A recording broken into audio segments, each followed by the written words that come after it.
সুধী দর্শক মণ্ডলী, আসসালামু আলাইকুম রহমতুল্লাহি ওবারাকাতুহু। আপনাদেরকে আবারও স্বাগত জানাচ্ছি এমটিএ বাংলা স্টুডিওতে।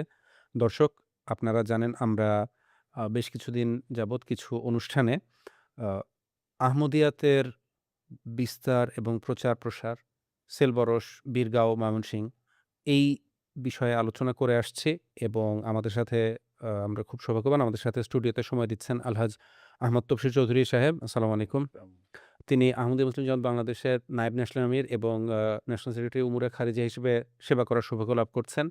আর তার একটা বিশেষ পরিচয় হচ্ছে তিনি আমাদের আ বাংলাদেশ জামাতের অত্যন্ত বরেণ্য বুজুর্গ এবং প্রাক্তন ন্যাশনাল আমির আলহাজ আহমদ তৌফিক চৌধুরী সাহেবের একমাত্র পুত্র এবং জ্যেষ্ঠ সন্তান। তিনি তার বাবার আ আহমদিয়াত গ্রহণ এবং তাকে কেন্দ্র করে সেলবরস, বীরগাঁও, ময়মনসিংহ এবং এর আশেপাশে বিভিন্ন স্থানে আহমদিয়াতের যে তবলিগ এবং জামাতি কর্মকাণ্ড, এই ইতিহাসগুলো তার স্মৃতির পর থেকে এবং তার শ্রদ্ধেয় পিতার নোট থেকে আমাদেরকে বলে আসছেন। আমরা এর আগে সেলবরস জামাতের প্রতিষ্ঠা এগুলো নিয়ে আলোচনা শুনেছি। আমরা ময়মনসিংহে তার বাবার তবলিগি প্রচেষ্টা এবং বিভিন্ন কর্মকাণ্ডের কথা শুনেছি।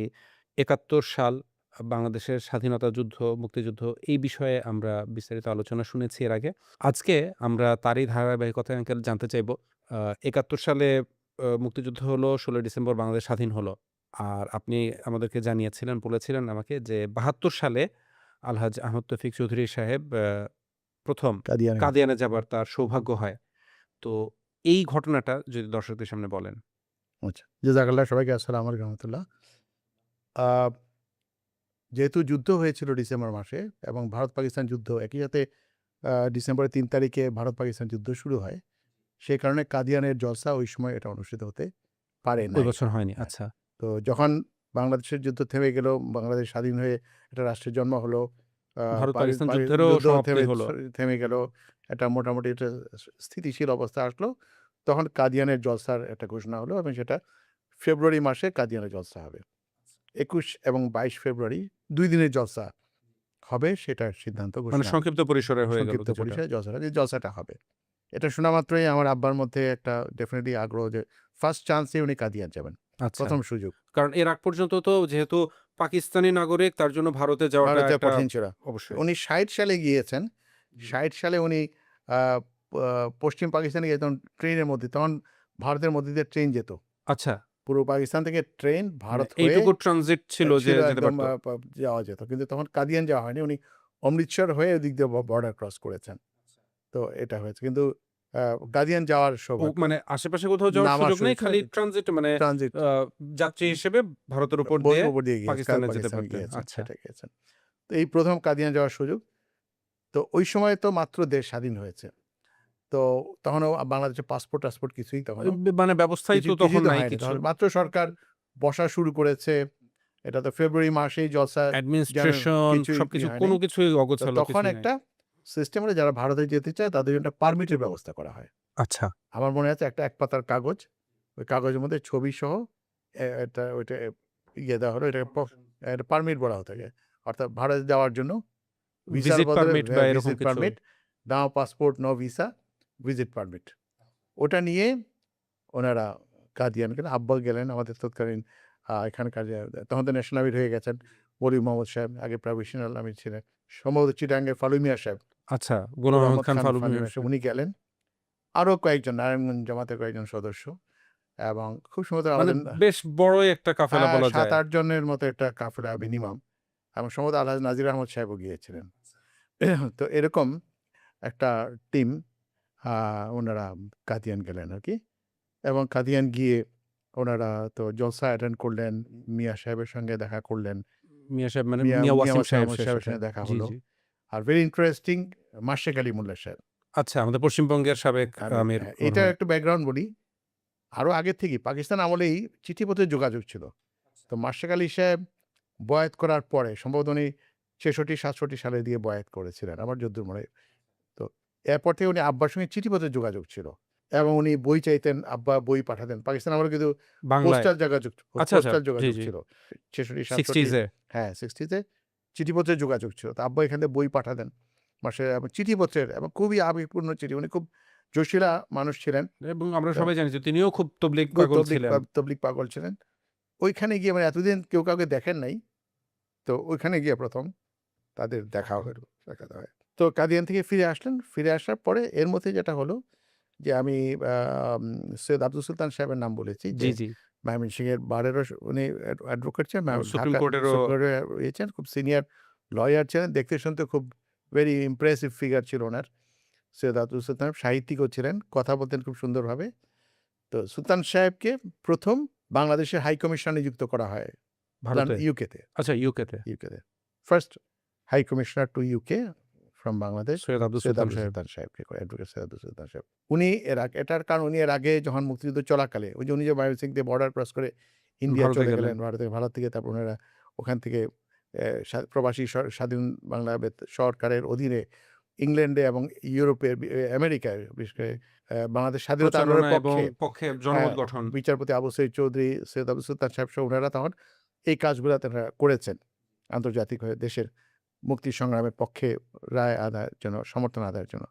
তো সেইজন্য তাকে পুরস্কার স্বরূপ তিনি ১ম যুক্তরাজ্যের হাই কমিশনার। যুক্তরাজ্যের ১ম হাই কমিশনার নিযুক্ত হয়। সেটা উপলক্ষে তাকে আমাদের বাসায় আব্বা দাওয়াত দিয়ে খাওয়ালেন। খাওয়ানোর পরে এই আঞ্জুমানে এখানেও বকশীবাজারে। বক্সবাজার আঞ্জুমানে তাকে একটা সম্বর্ধনা দেওয়া হয় যে উনি যাচ্ছেন লন্ডনে। তো ওখানে তখন তো এতটা লন্ডন জমাত এতটা সংগঠিত ছিল না বা ওইভাবে আমাদের যোগাযোগও ছিল না। কিন্তু উনাকে এখান থেকে বিদায় একটা সম্বর্ধনা দিয়ে ওনাকে বিদায় দেওয়া হয়। এটা উনি মনে রেখেছেন। উনি যখন হাইকমান্ডার টার্ম শেষ করে যখন ফিরে আসেন তখনও আব্বার সঙ্গে তার একটা যোগাযোগ ছিল। তো এটা করেছিলেন তিনি এবং সেটা হয়েছিল ২০ মার্চ ১৯৭২ সাল। তো মানে জলসা, কাদিয়ান জলসা ঘুরে আসার আব্বা ফিরে পরে আসার পরপরেই সুলতান সাহেব চলে যাবেন লন্ডন। তখন সুলতান সাহেবকে এখানে একটা সংবর্ধনা। সম্বর্ধনা দেওয়া হয়, এটা একটা ঘটনা। এরপরে আরেকটা বড় ঘটনা হয়, সেটা হচ্ছে সার্বজনীন সিরাতুন নবী জলসা। এটা যেমন আমরা আজকে সার্বজনীন পূজার কথা শুনি। জি, জি। তো সার্বজনীন পূজা মানে তো এটা তারা হিন্দুদের মধ্যে সবাই মিলে করে। কিন্তু এটা ছিল রিয়েল সেন্সে সার্বজনীন। কারণ সমস্ত ধর্মের লোকরা এই সিরাতুন আচ্ছা, নবীতে অংশ নিয়েছিলেন। আচ্ছা। মানে বিভিন্ন ধর্মীয় মতাবলম্বীর লোকজন সবাই রাসূলুল্লাহ সাল্লাল্লাহু আলাইহি ওয়াসাল্লামকে নিয়ে আলোচনা করবেন, আলোচনা এটা করব। এরকম। এটাই থিম এবং এটা আব্বার উদ্যোগ ছিল। কারণ দেশ স্বাধীন হওয়ার পরে ইসলামের উপরে কিছু সংখ্যক লোকের একটা আক্রোশ ছিল। বিরূপ ধারণা জন্মেছিল। কারণ পাকিস্তান আর্মি বা তাদের যারা সহযোগী তারা ইসলামের নাম নিয়েই সবকিছু করেছে। অত্যাচার, লুণ্ঠন যা হয়েছে, হত্যা যা হয়েছে সবকিছু ধর্মের নাম ধর্মের নিয়ে, দোহাই দিয়ে যারা ধর্মের করেছে। দোহাই। অন্যায়গুলো তাদের ছিল, কিন্তু মানে এটা শিল্ড বা একটা বাইরের কভার ছিল ইসলাম। ইসলাম। তো আব্বা চিন্তা করলেন যে ইসলামের আসল বিষয়টা মানুষের সামনে মানুষের তুলে ধরা দরকার। অমুসলিমদের সামনে, নাস্তিকদের সামনে। আমরা এখন যেমন শুনি যে ওয়েস্টার্ন ইয়েতে ইসলামোফোবিয়া। জি, জি। সেখানে আমরা আহমদী জামাত কি করি? সেখানে আমরা ইসলামের সুন্দর দিকগুলো এবং আমরা তুলে রাসূলুল্লাহ ধরি। সাল্লাল্লাহু আলাইহি ওয়াসাল্লামের সৌন্দর্য, তার যে তুলে আসি শিক্ষা। শিক্ষা সেগুলো তুলে ধরছি বিভিন্ন অনুষ্ঠানে। ঠিক ৭১ স্বাধীনতার পরে ৭২ সালেও এরকম অবস্থা আমাদের দেশে বিরাজ করছিল এবং মানুষের মধ্যে একটা মানে ইসলামের প্রতি একটা বিতৃষ্ণা, একটা এরকম একটা আসলে মানে এটা মূলত ইসলামের প্রতি তো বিতৃষ্ণা না। ওই ওটার ৭১ এ কারণে যে হয়েছে। ইসলামের বা ধ্বজাধারীরা যে রূপটা তারা যেই দেখিয়েছে কাজটা করেছে ওইটার প্রতি একটা ওটার প্রতি বিতৃষ্ণা, বিতৃষ্ণা। যেটা এটা না ভুলক্রমে। এর ফলে ইসলামকে মানুষ ভুল বুঝেছে অনেকে। অবশ্যই স্বাভাবিক। এটা মানে পশ্চিমা বিশ্বেও কিন্তু এটা ঘটে। হ্যাঁ। তো তখন এইটা উনি এটা চিন্তা করলেন যে এখানে একটা সার্বজনীন সবাইকে নিয়ে একটা যেহেতু মুক্ত পরিবেশ, তখন তো এই সাম্প্রদায়িকরা যারা কোনো আজকাল বিষ-বাষ্প নেই তখন। তারা নাই, নাই। তারা তো সব গর্তে ঢুকছে। জি। তো ওই সময় এটা উনি আয়োজন করলেন এবং সেটা ছিল ২৭ এপ্রিল ১৯৭২ সালে। এটা সিরাতুন নবী জলসা করেন। এটা মুকুল ফৌজ ময়মনসিংহ শহরে একটা মুকুল ফৌজ একটা সংগঠন ছিল। অ সাহিত্যিক কোনো না, সংগঠন? এটা মূলত ছিল এরা ওই যে প্যারেড করতো, বিভিন্ন কালচারাল প্রোগ্রাম করতো। আর পরবর্তীতে এখানে একটা স্কুলও তারা প্রতিষ্ঠা করে। মুকুল নিকেতন হয়েছিল এর পরবর্তীতে। এটা সৈয়দ উনার নাম ছিল আ আমির আহমদ চৌধুরী। আমির আহমদ চৌধুরী, রতন নাম। আমরা সবাই ময়মনসিংহ উনাকে রতনদা বলে ডাকতো সবাইকে। তো উনি খুবই এটা দেওয়ানে মানুষ ছিলেন, ওইসব ব্যাপারে ফিদায়ী মানুষ ছিলেন। উনার ভাই ছিলেন মেজর জেনারেল আমির আহমদ চৌধুরী, যিনি আবার মুক্তিযুদ্ধের একজন কমান্ডার ছিলেন। মেজর আমির আহমদ চৌধুরী। আমির আহমদ চৌধুরীর বড় ভাই হচ্ছেন আমির আহমদ চৌধুরী। রতন ভাই বা রতনদা হচ্ছে উনি। উনি এটার প্রধান ছিলেন। তো ওইখানে উনি বললেন, "আমার এখানে অনুষ্ঠানটা করেন।" আব্বাকে বললেন। আমাদের নেইবারও ছিলেন। আমাদের পাশেই ছিল ওটা। ওইখানে এটা আয়োজন করা হয়। আমি নিজে মাইক মেরেছি শহরে। তো ওই নুরু ভাইকে নিয়ে আমি রিক্সায় করে শহরে মাইক মেরেছি। যে এরকম সিরাতুন নবী হবে, সার্বজনীন সবাই আসবেন, সবাই বিভিন্ন কথা দিয়ে আমরা মাইক মেরেছি সেখানে। এবং সেই অনুষ্ঠানে সেই সিরাতুন নবীতে সভাপতিত্ব করেছিলেন ময়মনসিংহ নাসিরাবাদ কলেজের প্রিন্সিপাল আলহাজ রিয়াজউদ্দিন সাহেব। নওগাঁর আহমদী ছিলেন, কিন্তু সম্মানিত ব্যক্তি ছিলেন আলহাজ রিয়াজউদ্দিন আহমদ। উনি সভাপতিত্ব করলেন। আর সেখানে বক্তব্য রাখলেন হিন্দু ধর্মের প্রতিনিধি অ্যাডভোকেট বঙ্কিমচন্দ্র দে। তারপরে আমি মাইকে আমরা নামগুলোও বলেছি উল্লেখ করে অ্যানাউন্সমেন্টে। দিয়েছেন। হ্যাঁ, হ্যাঁ। তারপরে বুদ্ধ ধর্মের প্রতিনিধি ছিলেন ডক্টর মানিকলাল দেওয়ান, উনি কৃষি বিশ্ববিদ্যালয়ের প্রফেসর ছিলেন। আচ্ছা, তারপরে খ্রিস্টানদের ২টা গ্রুপ থেকে, ক্যাথলিক থেকে ফাদার জোসেফ প্রদীপ দত্ত আচ্ছা, এবং ব্যাপটিস্টদের মধ্যে থেকে উনি ছিলেন রেভারেন্ড আয়ান হোলি, অস্ট্রেলিয়ান। এনারা বক্তব্য, এছাড়া ল কলেজের প্রিন্সিপাল অ্যাডভোকেট নজাবত আলী সাহেব এবং মূল বক্তা ছিলেন আব্বা। ইসলামের পক্ষ থেকে প্রধান বক্তব্যটা আব্বা রাখলেন। এবং এটা নিয়েও আমাদের আমির হোসেন সাহেব ওনার যে লেখার মধ্যে উনি খুব সুন্দর একটা উক্তি করেছেন এখানে। উনি বলছেন যে অনেকেরই জানা নেই বাংলাদেশের স্বাধীনতা পরবর্তী ৭২ সালেই সিরাতুন নবী সাল্লাল্লাহু আলাইহি ওয়াসাল্লামের সভা যা ময়মনসিংহে হয়েছিল, তার পেছনে প্রধান উদ্যোক্তা ছিলেন আলহাজ আহমদ তৌফিক চৌধুরী। ময়মনসিংহ শহরের প্রাণকেন্দ্র মহারাজা রোডস্থ মুকুল ফৌজ মিলনায়তনে অনুষ্ঠিত উক্ত সিরাতুন নবী সভাটি শহরে বেশ সাড়া জাগিয়েছিল। শহরের বিধক্ত সমাজের সাথে তখনও আমার পরিচয় ঘটেনি, এটা আমির হোসেন সাহেব বলছেন। তবুও অনুষ্ঠানে আমাকে কোরআন তেলাওয়াতের দায়িত্ব দেওয়া হয়। সার্বজনীন এই সিরাতুন নবী সভায় বক্তব্য রাখেন ময়মনসিংহ আইন কলেজের অধ্যক্ষ অ্যাডভোকেট নজাবত আলী, বৌদ্ধ ধর্মের প্রতিনিধি ডক্টর মানিকলাল দেওয়ান, হিন্দু ধর্মের প্রতিনিধি অ্যাডভোকেট বঙ্কিমচন্দ্র দে, খ্রিস্ট ধর্মের ক্যাথলিক সম্প্রদায় থেকে father Joseph Pradip Dutta, Australian Baptist missionary reverend Ian Holly এবং আমাদের পক্ষ থেকে আলহাজ আহমদ তৌফিক চৌধুরী সাহেব। এতে সভাপতিত্ব করেছিলেন শহরের নাসিরাবাদ কলেজের অধ্যক্ষ আলহাজ রিয়াজউদ্দিন আহমদ। বলা বাহুল্য, চৌধুরী সাহেবের বক্তব্যই সর্বাধিক প্রশংসিত হয়। তিনি আমাকে প্রথমে ময়মনসিংহ প্রেস ক্লাব এবং বাংলাদেশ পরিষদ সহ বিভিন্ন ব্যক্তিদের সাথে পরিচয় করিয়ে দেন। এটা আমির হোসেন সাহেব ওনার স্মৃতিচারণ করেছেন জলসার মধ্যে উনি জি। এটা লিখেছেন। তো এটা খুবই একটা আলোড়ন সৃষ্টি করে পুরো শহরের মধ্যে, যার ফলে অন্য প্রতিষ্ঠানগুলো এগিয়ে আসে। এবং এরপর এখানে বাংলাদেশ পরিষদ ছিল, পাকিস্তান আমলে এটা পাকিস্তান কাউন্সিল নাম ছিল, পরবর্তীতে নাম করা বাংলাদেশ পরিষদ। পরবর্তীতে এটা পাবলিক লাইব্রেরি হয় আমাদের। আচ্ছা, ওটারই আগের নাম ছিল বাংলাদেশ পরিষদ, পাকিস্তান কাউন্সিল লাইব্রেরি ছিল এবং বিভিন্ন কালচারাল প্রোগ্রাম, আলোচনা, সভা, সেমিনার সব হইতো ওখানে। তো এটাই বাংলাদেশ পরিষদ। এবং ওখানে যে বাংলাদেশ পরিষদের যিনি প্রেসিডেন্ট ডাইরেক্টর ছিলেন, উনি আব্বাকেও খুব সম্মান করতেন। তারপর জামাতের সময় ওনার এখানে এই ধরনের একাধিক আয়োজন করেছেন এবং সেখানে বিভিন্ন ধর্মের প্রতিনিধিদেরকে নিয়ে আসতেন। আমাদের মকবুল আহমদ খান সাহেবও ঢাকা থেকে, যেহেতু ওনার আন্ডারের ডিপার্টমেন্টটা ছিল, তখন মাস কমিউনিকেশন উনি প্রধান হলেন মকবুল খান সাহেব, উনিও গেছেন সেই অনুষ্ঠানে। কোনোটাতে এগ্রিকালচার ইউনিভার্সিটি ভাইস চ্যান্সেলরকে কখনো আনা হয়েছে সভাপতি হিসাবে।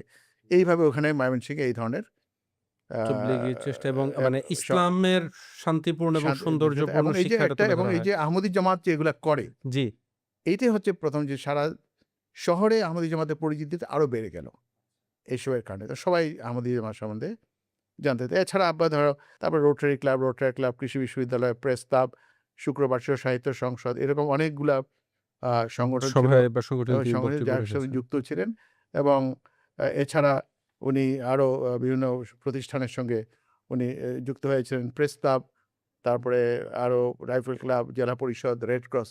এবং এই সবগুলোর পিছনে উদ্দেশ্য একটাই ছিল ওনার, যে উনি মানে জামাতকে উনি হাইলাইট করা, আর সব কিছুর পিছনে কিন্তু এই জামাতকে হাইলাইট করা।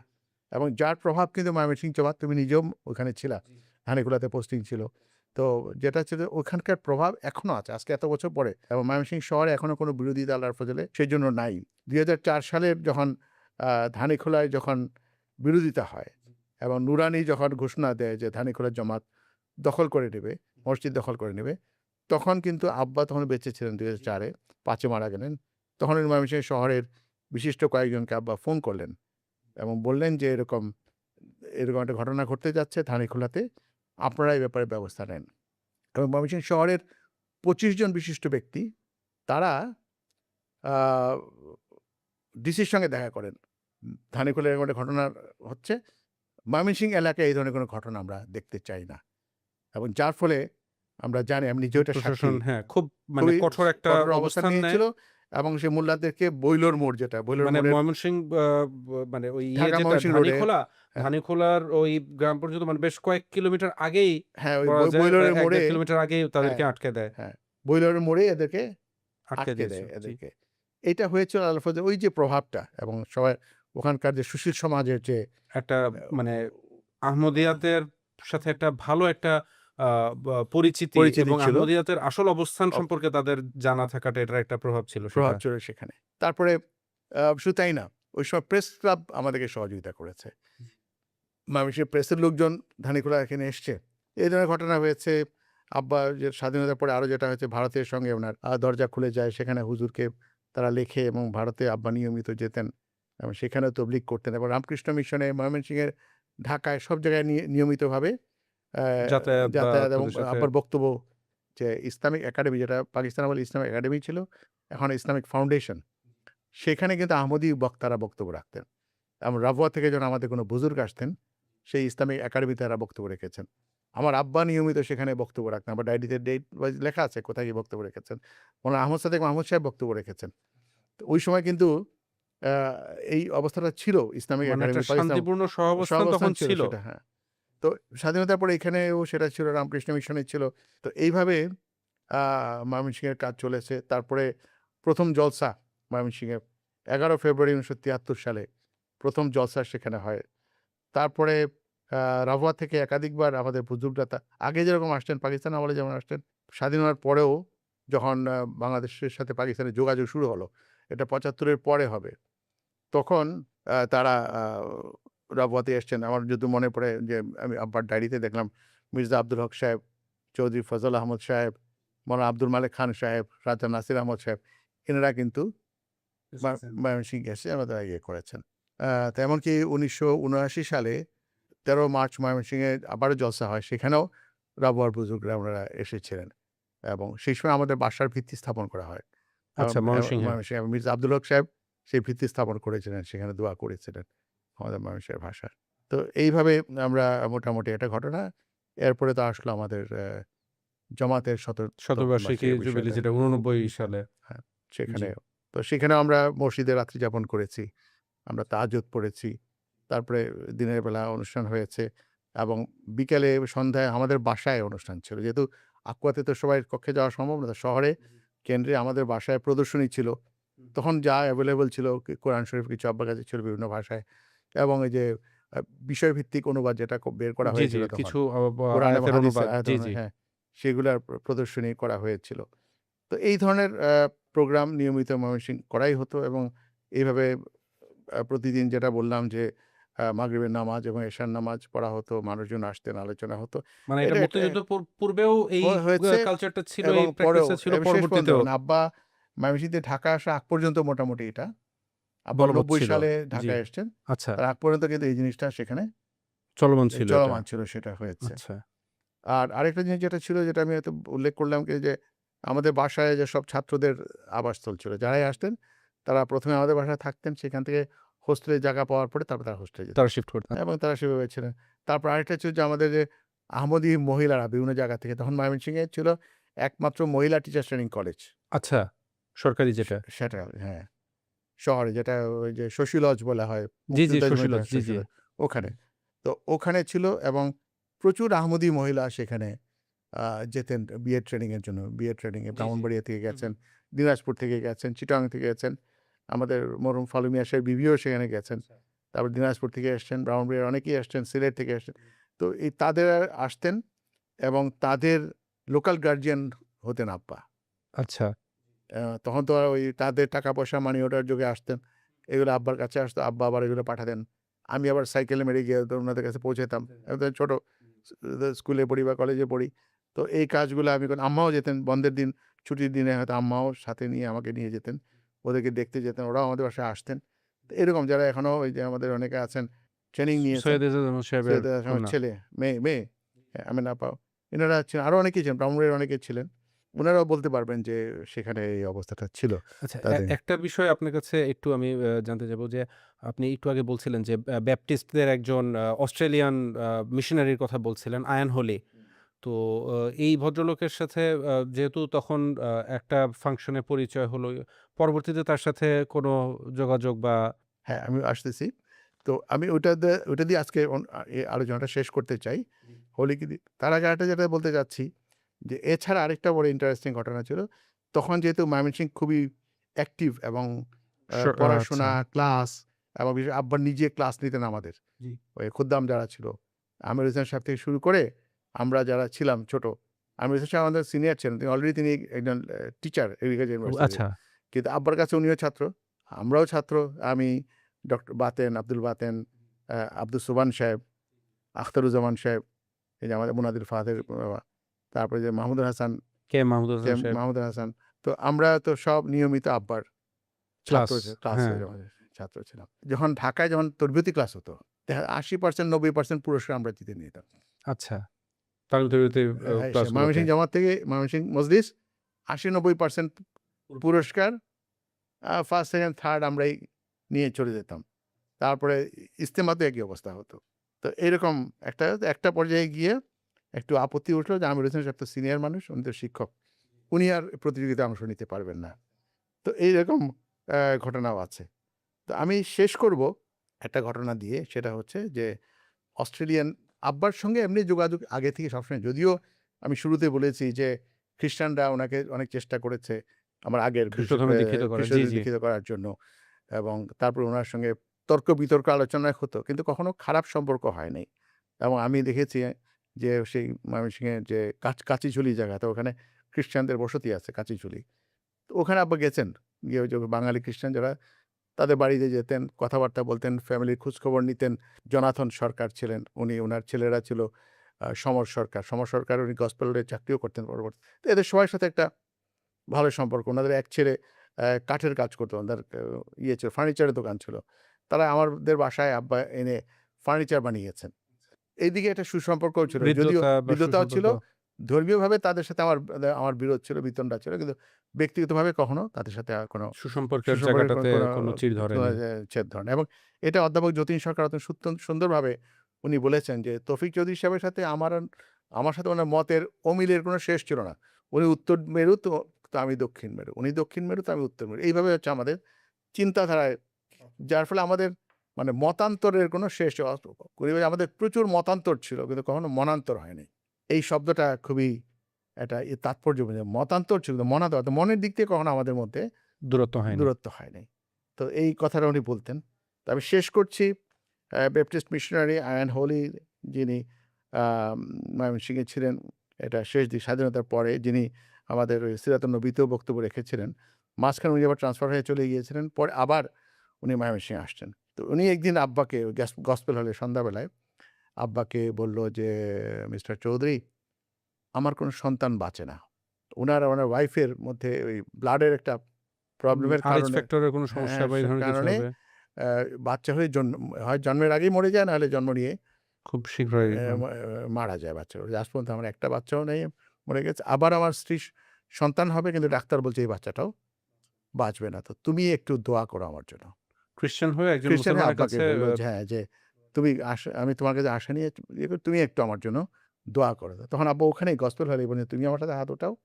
তখন আব্বা দোয়া করেন যে, হে আল্লাহ, ইসলামের সম্মান রক্ষার্থে, তোমার রসুলের সম্মান রক্ষার্থে আমি অত্যন্ত দুর্বল।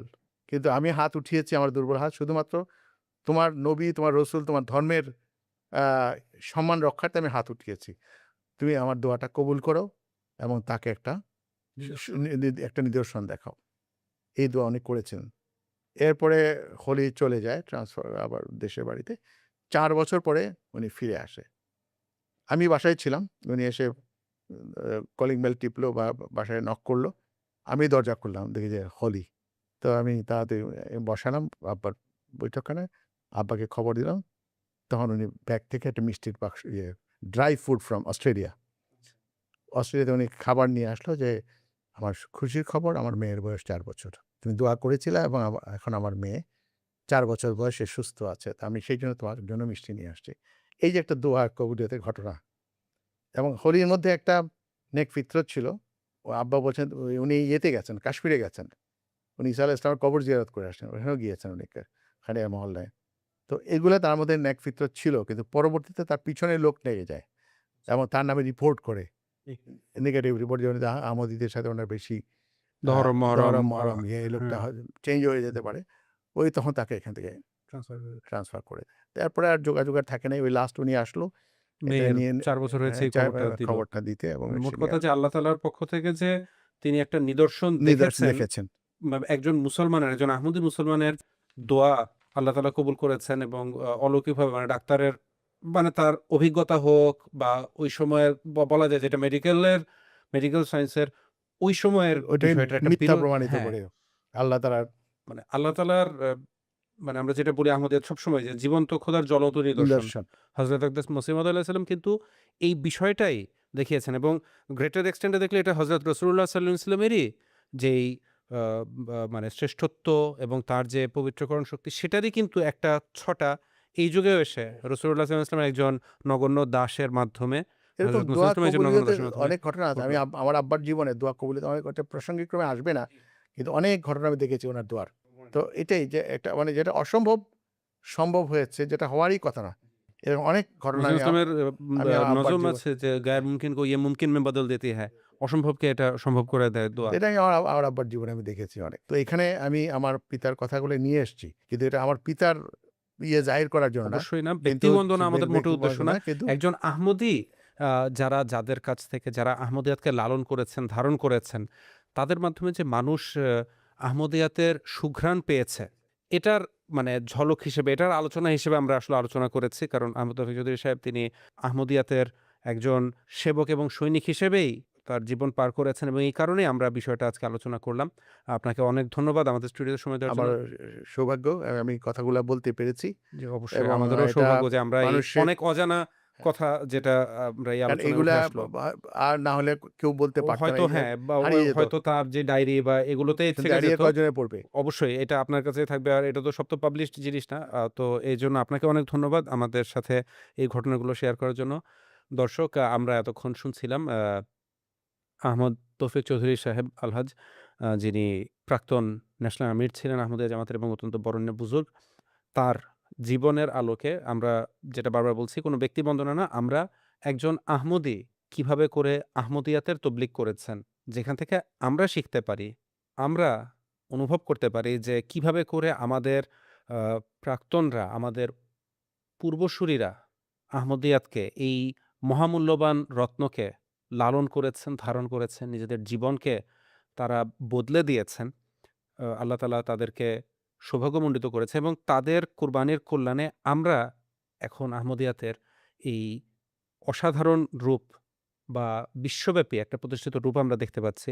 আমাদের নিজেদের আত্মজিজ্ঞাসা এবং আত্মবিশ্লেষণের একটা সুযোগ যে আমরা আসলে কোথায় আছি, আমরা কোন অবস্থানে আছি, আমাদের কতটুকু আল্লাহ তাআলার প্রতি কৃতজ্ঞ হওয়া উচিত এবং নিজেদের জীবনে কতটুকু পরিবর্তন সৃষ্টি করা উচিত। এই আত্মজিজ্ঞাসা এবং আত্মবিশ্লেষণের জন্যই আমাদের এই আয়োজন। আ আমরা আপনাকে আবার ধন্যবাদ জানাচ্ছি। এবং একই সাথে একটা জামাতের ইতিহাস, এই যে জামাতগুলোর ইতিহাস, এই যে গড়ে ওঠার এবং এই ইতিহাসগুলো আমরা মানুষের সামনে আমরা অবশ্যই। তুলে এই ধরছি আরকি। সুযোগটা আমরা নিয়েছি। তো আমরা ধন্যবাদ জানাচ্ছি আলহাজ আহমদ তফসির চৌধুরী সাহেবকে আমাদের স্টুডিওতে সময় দেওয়ার জন্য। ইনশাআল্লাহ যদি আমরা পরবর্তীতে আবার সুযোগ পাই আমরা আরো ইতিহাস নিয়ে আলোচনা ইনশাআল্লাহ করব। যতটুকু সম্ভব আল্লাহ তাআলা আমাকে সেই শক্তি সুযোগ দিলে তো আমরা ইনশাআল্লাহ আরো আলোচনা করব। বিশেষ করে আমি ময়মনসিংহের সঙ্গে ওতপ্রোতভাবে জড়িত ধানীখোলা জামাত। সেটাও ময়মনসিংহ থেকে এর উৎপত্তি। তো সেটারও প্রাথমিক দিকের অনেক ইমান আফরোজ ঘটনা আছে। সেই বিষয়গুলো ইনশাআল্লাহ আমরা এখানে নিয়ে আসবো আপনাকে ইনশাআল্লাহ। ধন্যবাদ আজকে আমাদের সাথে সময় দেওয়ার জন্য। এমটিকে আমারও ধন্যবাদ। তোমাকেও ধন্যবাদ। সবাইকে ধন্যবাদ। জাযাকুমুল্লাহ। আসসালামু আলাইকুম।